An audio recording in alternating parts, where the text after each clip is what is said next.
Well, hello, folks. If you're watching this, that means you've logged into Google Classroom and found our remote learning topic today for March 18th. Things are going to be a little bit different for a while. We're going to be doing this remote learning thing. I'm going to post instructional videos on YouTube for you to follow along so we can get our notes done. And we'll get through this another little while. Short enough, we'll be back in class together. Hopefully at this point you followed the directions and you've followed step one and watched that student energy YouTube vid. If you haven't, pause here and go back and watch that student energy video. It's 2 minutes and it'll help really get you familiarized with wind energy before we take our notes here. The idea I have here would be for you to follow along with me and have your notes open in Notability as well. Those are posted to this topic. And as we go through here, you can pause the video and go in and fill your own notes as well. So as I said, again, hopefully you've watched that student energy vid already, posted to this topic. But in that video, they lay out very directly the energy conversions that happened with wind energy production. So what we see here with wind, right in this area here, we've got moving air. And anything moving, we know, is mechanical energy. So our first form of energy here is going to be mechanical. We're taking mechanical energy from the wind. There's the Rosie trick. Nice straight line there. Wind energy. Now that mechanical energy from our wind is going to be transferred directly to these turbines, and it's going to spin our turbine right there.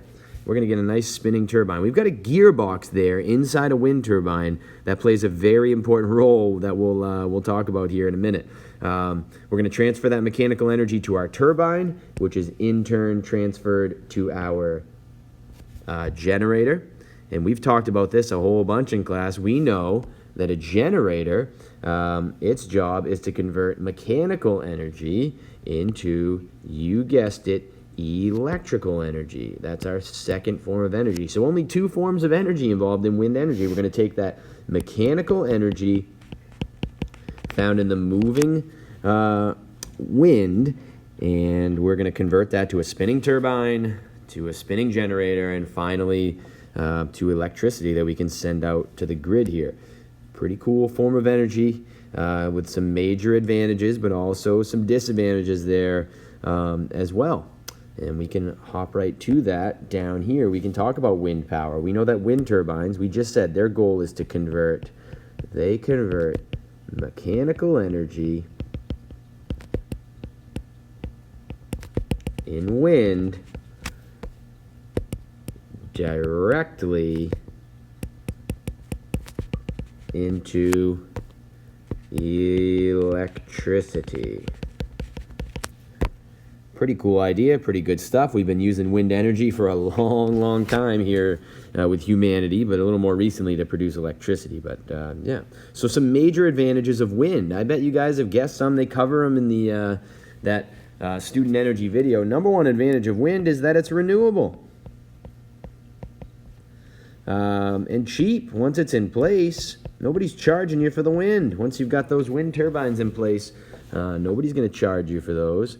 For that wind that comes through every day. So we've got advantages that it's renewable and cheap. There will always be wind on Earth as long as the sun shines and warms the land, and that warm air rises and cool air gets pulled in to fill its place.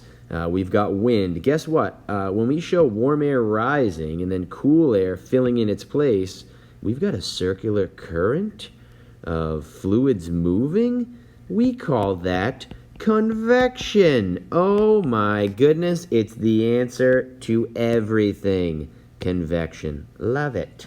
All right, so another advantage of wind, it's renewable and cheap, and there are zero greenhouse gas emissions. Remember, we're not burning anything.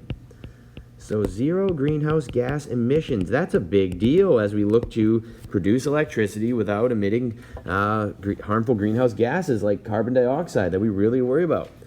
Changing our global climate. So pretty awesome stuff. Wind, it's renewable and cheap once it's in place, and zero greenhouse gas emissions. Pretty awesome stuff. You may ask yourself, well, why then do we not just have wind turbines all over the place making electricity, cheap and clean and renewable, and with no greenhouse gas emissions? Well, there are a few disadvantages here. So, number one, number one reason we don't just purely go to wind is that it is not a 24/7 source of energy. Think about it. It's not always windy. There are certainly places on Earth that are windier than others. Maine is a pretty good place to make wind energy. We've got mountains where we can put wind turbines. We've got the ocean. We'll talk about offshore wind here in a little bit, where it's typically pretty windy, but it's not always windy. And imagine if we went to pure wind electrical production on a nice calm day, there wouldn't be electricity for people. So it's certainly a great supplemental form of energy production, but it lacks that 24/7 source that we need. Remember, electricity is a real-time energy source, so it's got to be produced right now if we want to use it right now. So on a windy day, great. If it's too calm, it's just not going to work as a base load form of energy. So let's take a look. One other disadvantage of wind, and we see this in Maine and other places, is let's say it can be considered unsightly. And we see this in Maine with a whole movement called NIMBY, which stands for Not in My Backyard.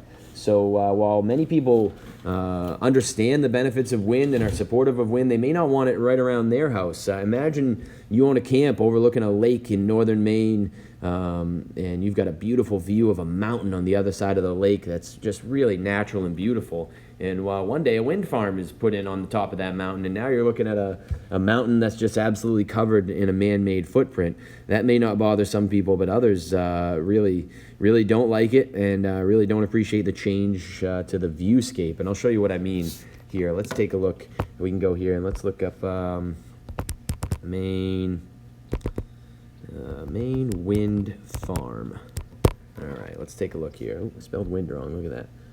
If we take a look at a Maine wind farm, what we're going to see is things like this, where we've got, big, giant commercial wind turbines going across the top of a ridgeline. It's got to be put in a place that's really windy. Check out this dude on a Segway. Oh, man, that's sweet. I love it. Love it.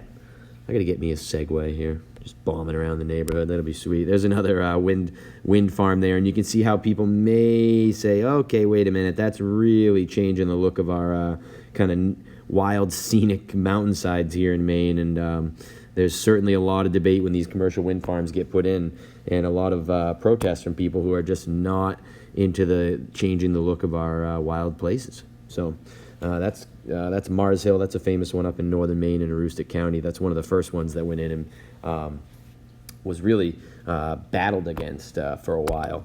I may add one other disadvantage here in that it can harm birds and bats. We see a lot of bird deaths and bat deaths with wind turbines. They're just not accustomed to avoiding those spinning blades, and they fly right into them, and it can cause some serious damage. I know a bat biologist who studies the effects of wind turbines on bats, and they find a lot of dead bats on the ground underneath those wind turbines. We need bats to control insect populations, and our bats are already in enough trouble here in Maine. They don't need, certainly don't need any more sources of mortality. So, it's not all good with wind, but man, that renewable, cheap, zero greenhouse gas emissions, great stuff. We're always looking for renewable sources of energy, and certainly it could be a great way to supplement the energy grid. One thing we're looking at here as a possible answer to that whole, changing the viewscape issue is the offshore idea. So if we go in here, let's look up offshore wind. And holy cow, I can't spell wind today, can I? Let's look up offshore wind. If we look, we're going to see things like this, where we can see we could build wind turbines offshore, maybe 30, 40 miles from shore, so that you can't even see them from the beach. They're beyond the horizon. And we know the ocean is certainly a typically very windy place. Lots of energy to be harnessed out there. And offshore wind poses the opportunity to be a really big-time source of energy here in Maine and around the world. So it could be a burgeoning industry here in Maine. They've been working on it for a long time, kind of refining it. But offshore wind certainly poses an answer to the idea that we don't want them within our view. Now, there are plenty of seabirds that live way offshore that would be harmed by spinning turbines, and they're looking into certain areas to put them that would avoid the majority of the birds and whales and all the things that are out there that may collide with these kinds of things. So yeah, wind energy, kind of cool stuff. So hopefully you've been following along and you filled in your note sheet here. And just like we normally would in class, I'm going to post an energy conversions assignment for you. That's going to be in Google Classroom under this same topic, March 18th, remote learning. You can go in there and access that assignment. Remember to fill in the energy conversions in the boxes below, and then write me a few complete sentences that just describe the way energy is converted here with wind energy.